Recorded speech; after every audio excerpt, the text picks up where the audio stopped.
What's up, everybody? Welcome to Original Comic Art Unboxing number 4. I have just recently received an acquisition of Titanic proportions. For me, anyways.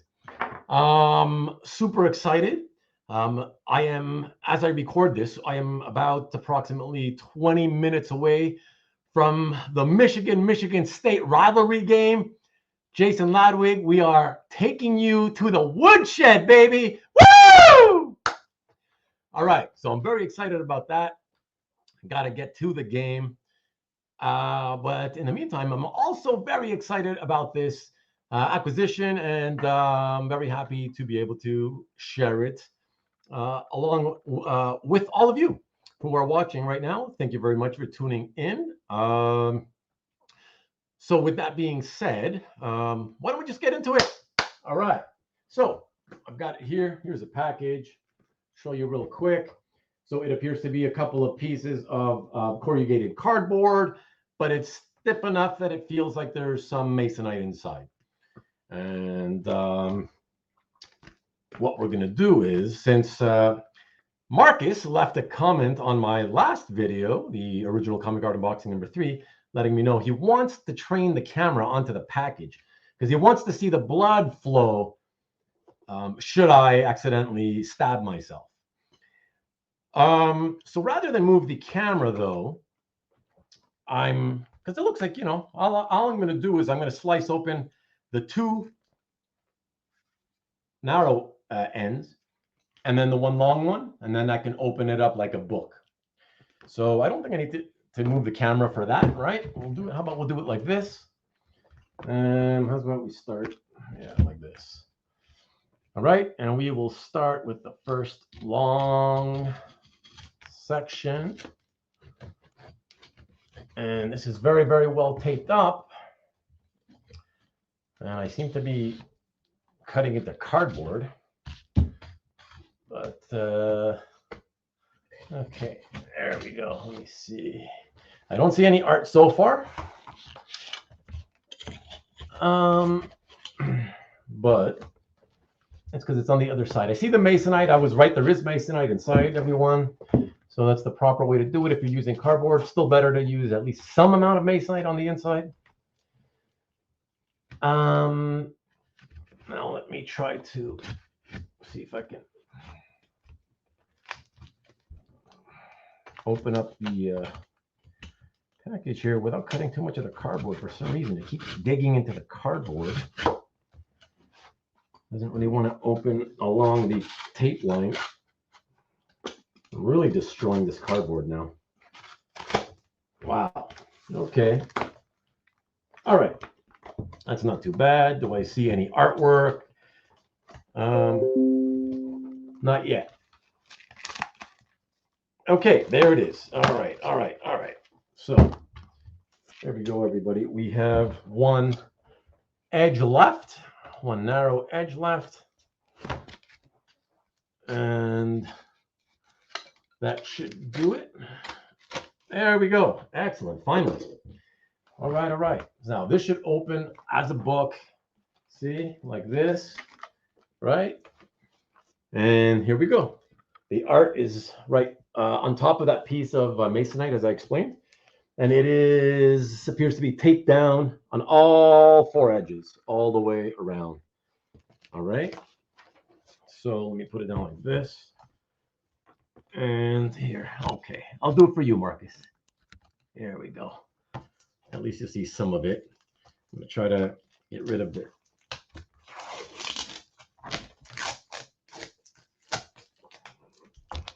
tape. That's 1, 2,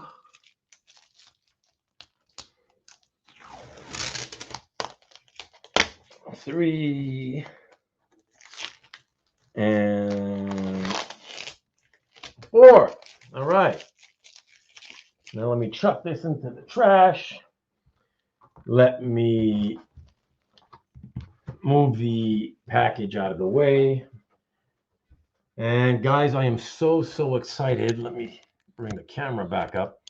I'm super stoked about this acquisition. So let me tell you a little bit about it before I show it to you and as I try to pull it out of the bag. So this is a piece that I have literally been waiting for, and what I mean by that is waiting to appear on the market somewhere, whether it was in a collection or for sale or whatever. I just wanted to see it, see its location, wherever it was, who owned it. For the entirety of the 26 plus years that I've been in this hobby. And earlier in 2023, the piece finally reared its beautiful head. It actually reared its beautiful head publicly on Facebook. I then proceeded to make an offer to the owner, who rejected it. Months later, he proceeded to consign the piece to auction.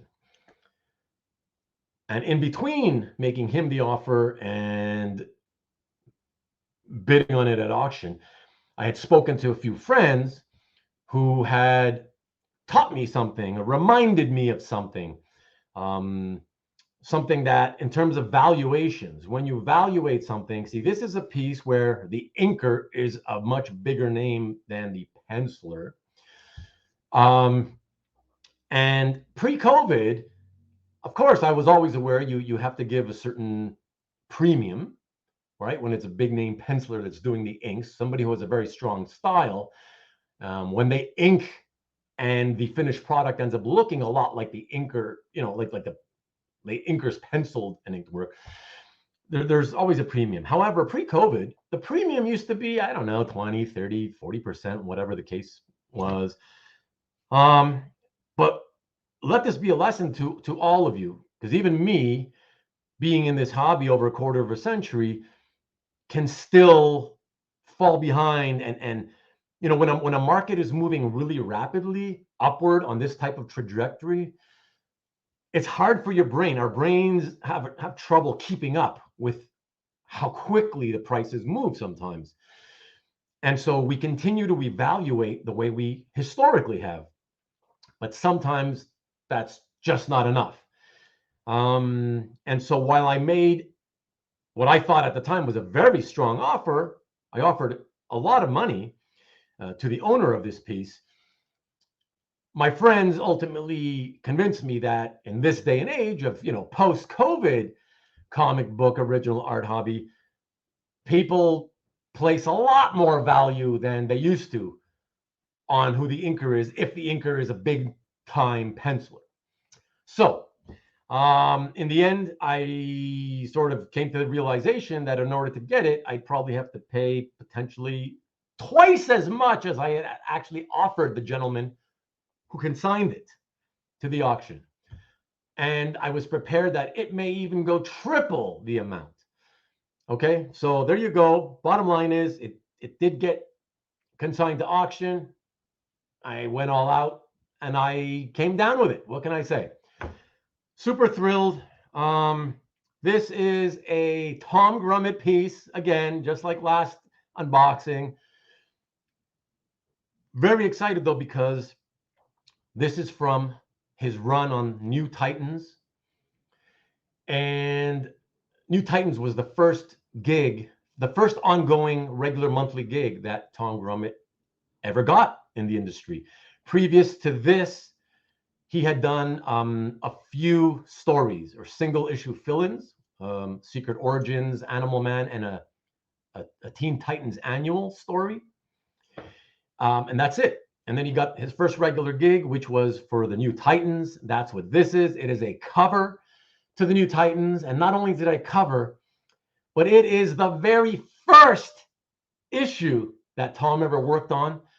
The reason it is inked by George Perez, it's because George was the artist on the title right up until the point that Tom took over. And he agreed to stay on the book, not only to do covers for a few months, but also to lay out the interior stories for Tom to get him going, since he was a newbie at the time. And so this is the cover, the original cover to Tom's first New Titans issue. Super excited to own it. And oh my God. Oh my God. It's so beautiful. Oh my God. Oh God. I always loved this cover. It was always one of my favorites of Tom's run. Even though it was only his first one, the posing, the action and the movement is so unbelievably dynamic on this page. I was stunned. I was thinking, wow, I had seen Tom's work in those other fill-ins that he had done previous to this. And I thought, hey, this guy has a lot of potential. I really loved his work. And to see him do such dynamic figure work on his first cover for his first regular title, I was blown away. And of course, to see an all-time favorite like George working on the inks, twice as excited. So without further ado, let me show this. It is the cover to New Titans number 58, penciled by Tom Grummett, inked by George Perez. So I hope you guys can see this clearly. It is a little bit dark in here because I am recording this at nighttime. Unlike last episode, though, it's not 2:30 in the morning. So here we go. I think you can see that pretty well. I did not make a slide for this one. I guess I should have, but I was too excited and I wanted to record and get this done so I can get it scheduled to be premiered on Monday, which is when you are now, those of you who are watching, seeing it. So there you go. Excellent, beautiful, dynamic poses, especially on the cyborg figure. I love how Troya is just tumbling. It's just a very original pose for her. She looks to be just have fallen and is tumbling down to the ground as she reaches out to try to get the wildebeest head right here. And of course, we see original New Teen Titan Raven right here. Plus one of my all-time favorites, Starfire right here. There we go. And Jericho right here. Yeah, so spectacular, spectacular stuff. Super, super excited to have this in my collection. You know, 33 plus years after I first bought the issue off the stands. And yeah, 26 plus years since I got into the original art hobby and have waited for this thing to appear. And it's in immaculate condition. Signed here by Tom, I guess, on the day that he sold it in 1990. So super, super excited. Really thrilled to share this moment with all of you at the same time. And I guess I'll put this into my cap gallery sometime maybe this week or next. So that's it, everybody. For those of you who may not remember seeing it on the stands, here we go. This is the comic book. This is the very first issue Tom ever drew for New Titans. So thanks again, everybody. Thanks for sharing this with me. I really, really appreciate you. Thanks for tuning in on the last unboxing. And I hope you guys enjoy and keep enjoying these unboxings that I keep doing as a pre-recording and keeping them down to 15 minutes or less. And I hope to keep doing some more for you guys. It's fun for me to be able to do pre-recorded stuff that doesn't take long, especially as I do everything on one tape. And so I hope you guys enjoy it. Please, please, please, if you can, leave me feedback down in the comments below. I'd appreciate it if you hit the like. And for those of you who have not subscribed, if you want to subscribe, of course, you are welcome to do that as well. So thank you very much again. I will leave you all again with the thumbnail for this.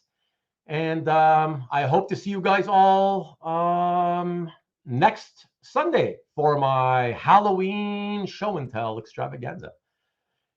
All right, that's it. Go blue, everybody. Go blue, baby.